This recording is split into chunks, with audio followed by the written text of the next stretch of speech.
There seems to be some serious observation going on in the southern hemisphere and leaks coming out all over the place.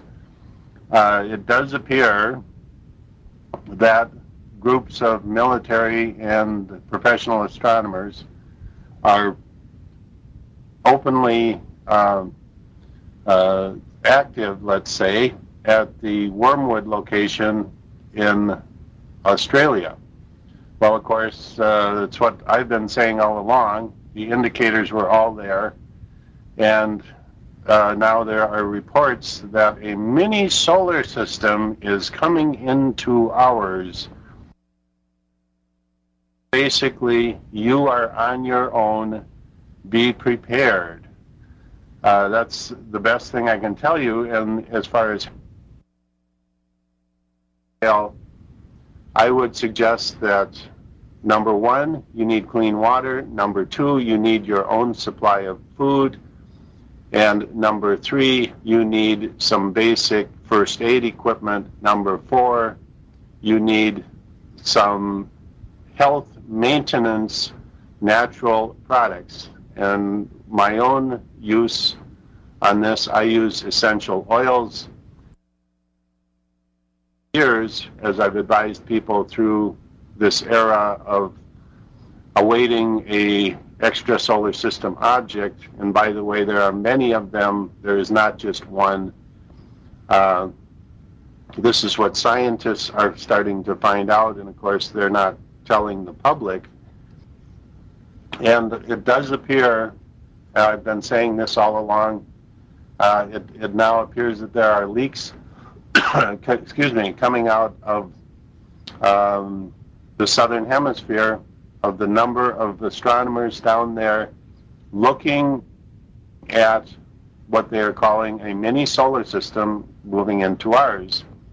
This is what apparently Harrington saw back in the early 90s, and in the forefront was, of course, Hale-Bopp, what the comet nucleus that eventually became Hale-Bopp, somewhat of a mini solar system in its own right, but certainly much smaller than the much bigger object coming in behind it. And this would be coming in from the southern hemisphere. The point is, forget about dates. As I said last week and the week before, don't worry about dates. Or don't worry about internet chatter. Don't think you're going to all of a sudden wake up someday and hear on the evening news that, gee, a big object is coming in, and here's the date it's going to be here, folks. That is not going to happen. That's not going to happen on the evening news. My advice is simply to be prepared. If you are not prepared, then what are you thinking about? Are you, and the other thing is, I'm not preaching for people to get prepared, because some people don't want to. I have a friend who said, I want to go up to my roof, put a big X on it, paint a big X on my roof, and if something comes in, I want to say, hit here first. That's what one of my friends says. So not everybody wants to be prepared. Not everybody wants to go through the rigors of living through a very difficult time and try and come out the other end when the success rate is going to be very low.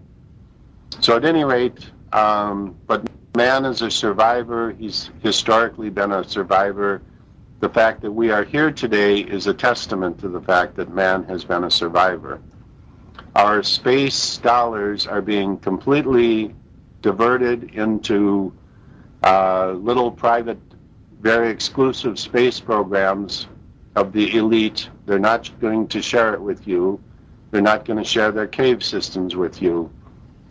The question that comes out of this, and which is imperative right now, understanding that we are in a time of celestial change in the solar system, a time of when upheaval and severe change, not just average change, but severe change with our sun, with our weather, with the local solar environment of Earth and the other planets, is potentially going to change radically how can the people in power, supposedly, that are in the positions of federal, state, and in many cases local government, how can they possibly even cope with this when there has been absolutely no planning done for the general public?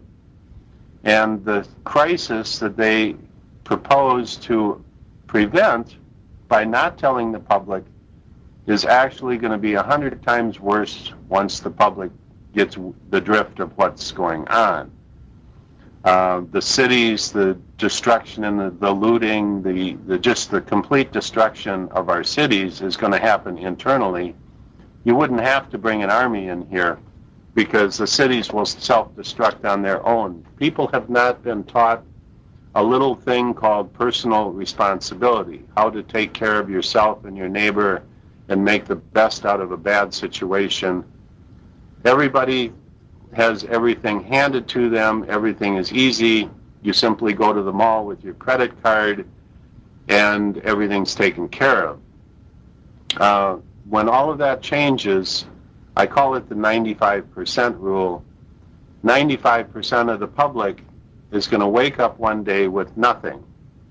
And the real survivors are going to find a way to deal with all of these situations. And it's not going to be, it won't take long, it's not going to be pretty, but when these major events happen,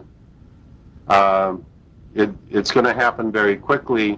One thing we found out from Comet Bradfield is that these objects, of course, NASA sees them coming from a long time out, from a long distance away, but the public is going to have a week or 2 or 3 notice, is my prediction. And that's all, because we don't have the ability to get to the locations to observe what they are observing and not telling us about. It's a very difficult thing. I've personally tried it myself. And really, once again, especially in the time frame we're in right now, the May time frame, in June, these, of course, are the times that Harrington said were the observing times for those southern locations. So isn't it interesting that in the month of May and June, Australia has all of a sudden become extremely active with astronomers and military types hanging around the Project Wormwood facility in Australia.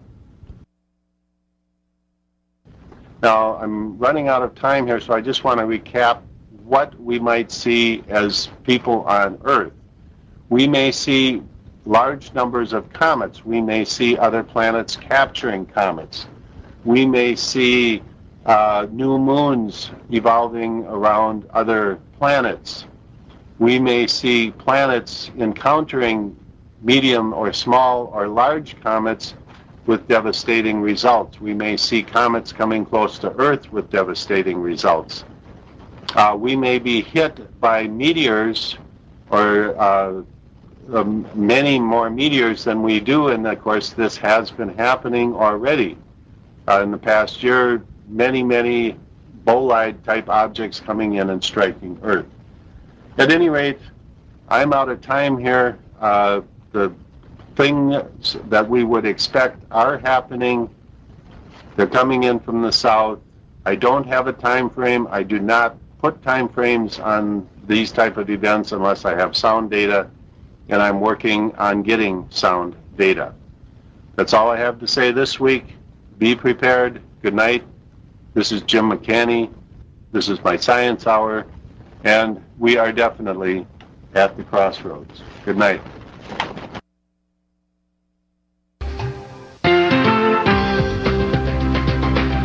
Live from the Weather Channel, this is Weather Center. Light in this surveillance video from Washington State is under investigation. The National Weather Service ruled out all weather-related reasons for this flash. Military officials believe a meteor may have shattered as it passed through the atmosphere. Welcome back to the Weather Channel Evening Edition. I'm Dave Schwartz.